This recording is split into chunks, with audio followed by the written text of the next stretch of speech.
Arrival at Kursk. March 1943. The train screeched to a halt in the middle of a barren, snow-covered landscape. I could feel the chill even through my woolen uniform as we disembarked. Kursk, it was whispered through the ranks like a dark prophecy, the place where men were sent and few returned. The first thing that hit me was the stillness. The war felt far away in those first moments. The silence was deceptive, though. I had learned on these fields of the East that silence meant death was always close. The icy winds whipped across the steppe, stinging my face as we marched toward the front lines. The officers barked orders, and we fell into formation, shivering under the weight of our gear. I had been in Russia long enough to know that this place swallowed men whole. Kursk was another name added to the list of battles where survival seemed like a cruel joke.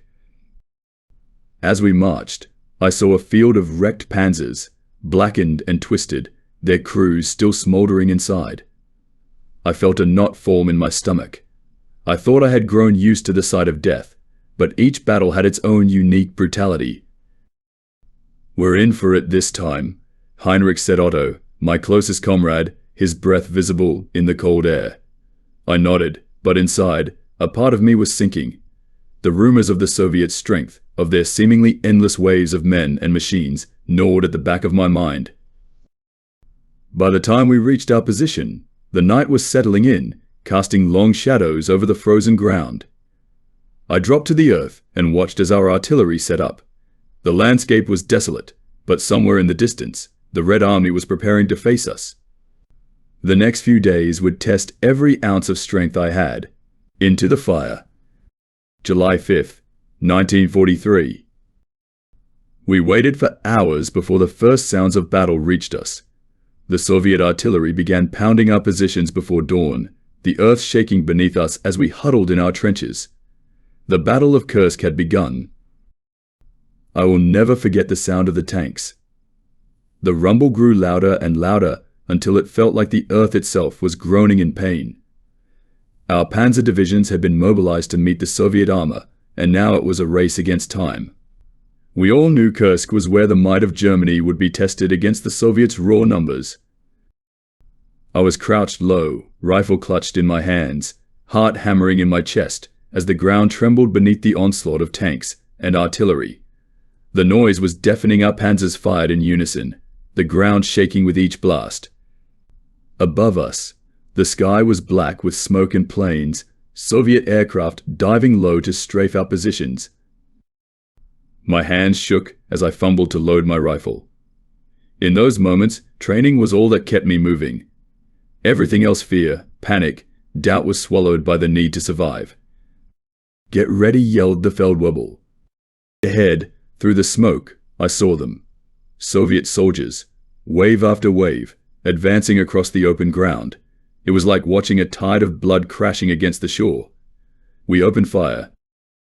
I shot, reloaded, shot again, feeling nothing but the cold and the recoil against my shoulder. Otto was beside me, screaming orders that were lost in the chaos. Men fell, both ours and theirs, the line between life and death blurring in the madness of battle. Time lost all meaning. It could have been hours or minutes, but at some point we were forced to retreat. The Soviets were relentless, their numbers seemingly endless. As we fell back to regroup, I saw the first of our Tigers burning, its crew scrambling out, engulfed in flames. The tide was turning, and we all knew it. The weight of command. July 10th, 1943. Our company had been decimated. Half the men I had marched in with were dead or missing. The rest were shells of their former selves. We'd managed to hold a defensive position, but the losses had been staggering. By some cruel twist of fate, I was now in command of a small squad. Our original leader, Lieutenant Berg, had been killed by a mortar shell 3 days into the battle, and in the confusion, command had fallen to me. I wasn't prepared for the responsibility, but I couldn't refuse it either.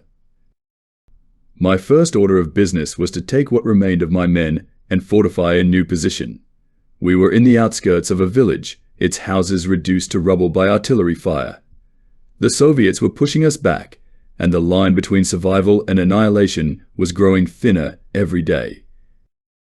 We spent hours digging trenches, reinforcing what we could, and trying to catch what little rest was possible between the constant bombardments. The Soviets were like wolves at the door, and we were running out of ways to keep them at bay.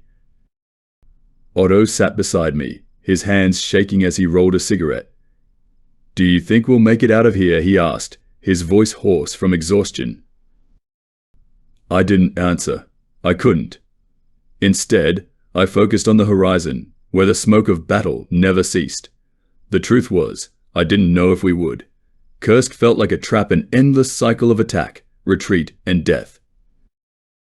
As night fell, I huddled in the trench, rifle at the ready, listening to the distant sounds of artillery and the closer, more chilling noise of Soviet soldiers moving through the trees. We had been holding the line for days, but I could feel it slipping.